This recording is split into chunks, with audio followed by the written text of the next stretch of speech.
كنت وعلى wanaagsan daawadayaal ku soo dhawaada wareysi gaar ah oo ku saabsan cudurrada ku dhaca xoolaha. Wareysiga waxaa marti nooga Dr. Cabdimajiid Diirshe oo kamid ah dhakhaatiirta ku takhasusay cudurrada ku dhaca xoolaha. Dr. ku soo dhawaada idaacada Radio Galkacyo. aad iyo aad baa mahadsantihiin baada Radio Galkacyo. waana dhowahay soo dhawaada. ugu horeyn Dr. waa kaaga mahadcelinaynaa sida sharafta leh oo aad waqtigaaga noo siisay.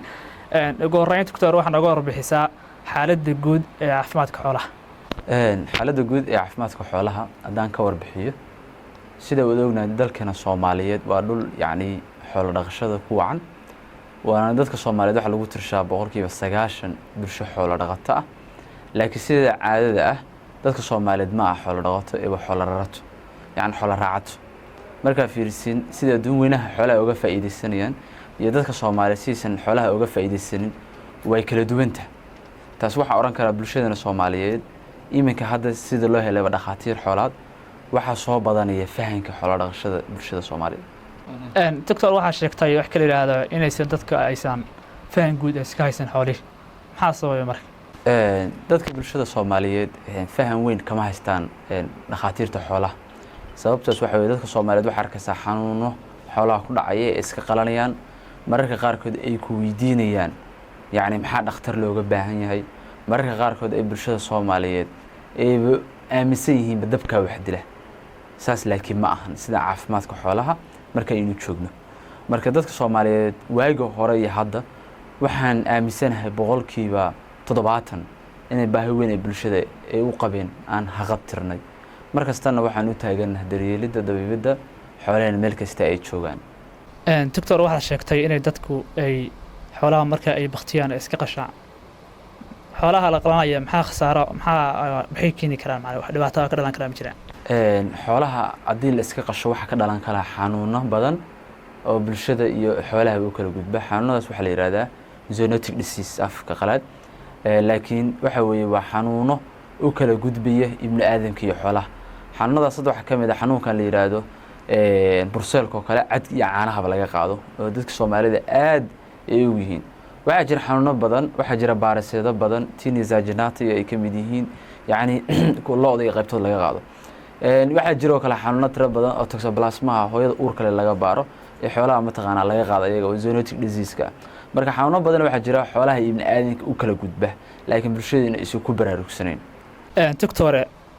maxay yihiin cudurrada ku dhaca xoolaha? xanuuno badan waxa jira xoolaheena ku dhaca oo ma taqaana si hadda uga soo hadliyay cad iyo caanahooda laga qaado oo xanuunka hadda burseelka ka soo hadlaynay waxa jira xanuuno badan oo xoolaha laftigooda kala isku gudbaan sida xanuunka hadda ka soo hadlayno oo kala jadeecada oo kale xanuunka sanbabka la yiraahdo oo kale xanuunka furuqa la yiraahdo oo kale xanuunka la yiraahdo ahda oo kale geelo ku dhacda mid kastana wuxuu leeyahay calaamado u gooni ah laakiin xoolihiiba isqaadsinaya hadiisan laga baarin xoolihiina oo ibn aadamka inta soo cunin ka horna waxa dhici kara in xanuunadaasi isu gudbaan ibn aadamki markaan leeyahay veterinary-ga waxa weeye waa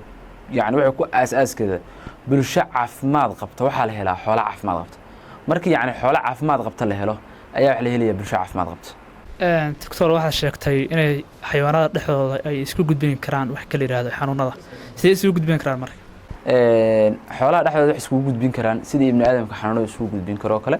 su'aalaan oo kale neefka hadda qaba sanbabka wuxuu leeyahay calaamado muujinaya su'aalaha neefkii hargab baa kala ka imaanaya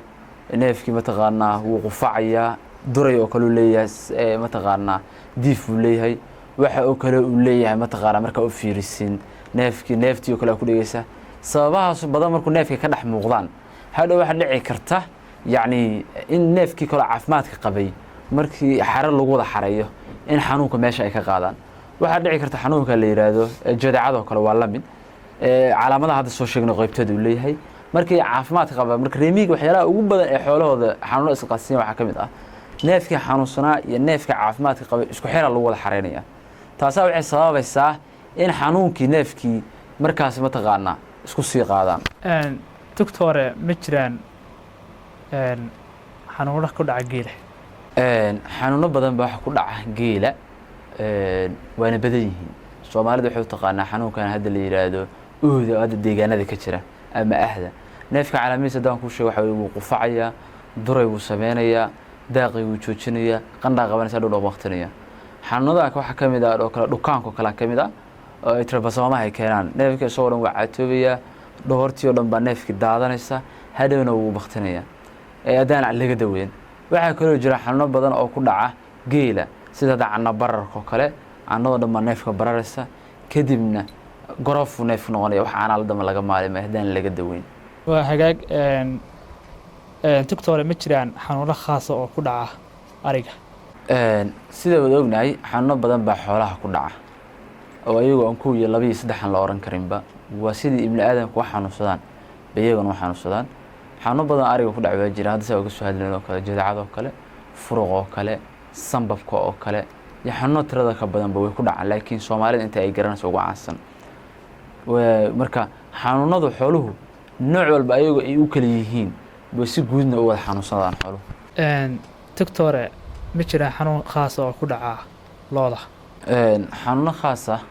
oo looda ku dhaca way jiraan sida hadda ugu saalan sida ibni aadamku xanuunsadaan bayagana u xanuunsadaan hadda xanuunka looda ugu badan waliba dadka Soomaalida ah loo yaani xoolo kala duwan badan bay dhaqdaan yaani xanuunka ugu badan ee ma taqaan hadda ku dhaca looda oo kale Soomaalida aad ku cabashada badan tahay xanuunka la dhabar jabsha ama botulismka sidana waxa laga qaadaa food poisoning disease weeye waa xanuunada ay keenaan cunnada wasakhaysan neefka dhabarka jabaya kadibna kici maayo saas ku baqtinayaan doctor ma jiraan xanuunada hadda deegaankeena ku soo badanaya xanuuno badan baa jira deegaanada hadda xoolaha ku dhaca soo saada ku sheegay waxa weeye yaani xoolaha markii la joogo yaani dadku waagi hore ma fahansaneen dhakhtarin in xoolaha ay leeyihiin laakiin hadda tan la joogo dadku waxay u badan yihiin inay soo fahmi doonaan marka xanuuno badan deegaanada way jiraan hadda xanuunkan xoolaha hadda haya waliba geel oo kale dhukaanka iyo ahada xanuunka dhahaan oo hadda calaamadihiisa ni sheegay xanuuno kale waxa jira ariga iyo hadda ku dhacayo deegaanada ka jira furuqa jadeecada iyo sambabka iyo xanuunka hadda la yiraahdo dhabar jabshaaba loolayda aad uga dhawaaqayaan marka xanuuno badan baa waddankeena ka jira taas waxa oran karaa dadkeenu waagi hore baahidii loo qabay dhaqaatiir xoolaad in hadeertan la daweelo doono hadduu alla idmo doctor waxay ka wada sameeyeen cudurrada guud ee ku dhaca xoolaha yaani si hadda ku sheegay waxa weeye xanuunadu xooluhu deegaanba waxba ma taqaanaa xoolaha yaani xoolaha inta badan wax isku gudbiyaan xooluhu waa deegaankani hadduu neef ka xanuunsado inuu deegaan caafimaad qabo u gudbo markaas xanuunkii uu kala gudbaya laakiin yaani xoolaha common xanuunadu inta badan waa iskaga mid ama waxa waddankeena ka jiraba xoolaha aan ku aragno laakiin ma jirto deegaan hebel xanuunkaas ku caan ah ma jirto doctor maxaa ka dhalan kara xoolaha xanuunsan hilibkooda la cuno xoolaha xanuunsan waa si hadda ku sheegay waxa weeye main root ku weyn ee xoolaha xanuunka inagu nooga soo gudbo waa cadii caanaha yaani waxa xoolo caafimaad qaba ama ma taqaan hadaa cuna da xanuun ka qaadi mayno laakiin weygu ugu weyn waxa weeye xoolo caafimaadkooda aan la baarin oo ma taqaan caafimaadkooda aan la hubin hadaynu nagu cunno ama quudano cadii caanahoodaba xanuunna nooga soo gudbi kara marka waxa oran karaa haddii neef xanuunsan Soomaalidu way taqaanaa waxay tiraahdaa intuusan eedaamin mindida ka gaarsii yaani waxa oran karaa waa dadka bulshada meesha ugu weyn ay wacyigelintu u baahan yihiin in xoolaha caafimaad qaba ay qashaan laakiin xoolaha xanuunsan in ma taqaanaa waaga dambe kansarada iyo waxaan soo badanaya in laftigooda dadka laga wacyigeliyo laguna baraarujiyo baan qaba doctor ma jiraan wax wacyigelin ah oo bulshada macaan u sameysay wacyigelino badan waa u sameeyaa anoo xagga socialka adeegsanayay anoo ugu tagayay safarraba dadka bulshada yaani in reemiga ama magaalka hadda xoolo dhaqatada yeeshaba in xoolaha caafimaadkooda ay ka fakeraan dadkeenana cadii caanaha ay quudanayaanna lala socdo caafimaadkooda taasi markaste baa u taagana markasta meel walba ugu tago anoo safarro 300 200 aan galay sababta ugu weyn ay tahay in dadkeena ay quutaan cadii caana caafimaad qaba maxaad ugu baaqaysaa marka xoolo dhaqatada Soomaaliyeed halkan ka daawanaysa gunaanadkii ugu dambeeyay waxa weeye baaqa halka uu maranayo waxa weeye bulshada xoolo dhaqatada Soomaaliyeed dhaqaladaadka ugu weyn ay galaan waxa weeye waa dawooyinka markay adeegsanayaan in yaani ay iska siiyaan dawooyinka ayagoo aan u aabiyeelin xoolaha taasi waxa weeye in la akhriyo waraaqda ama ku qoran leafletka oo raacsan dawada ama dhakhtarka ugu haboon marka goobta jooga ama ay heli karaan ama qof wax akhrin kara ay heli karaan reemiga inta badan wuxuu badiyay dad ma aragta waxba qor waxbana akhrin inay u geystaan oo u akhriyaan oo mataqaana inta dawada laga siinayo neefka inta beriyo caanihiisa la cabi inta beriyo hilibkiisa la cunin fariinteeda halkaas oo maran inay iska fiiriyaan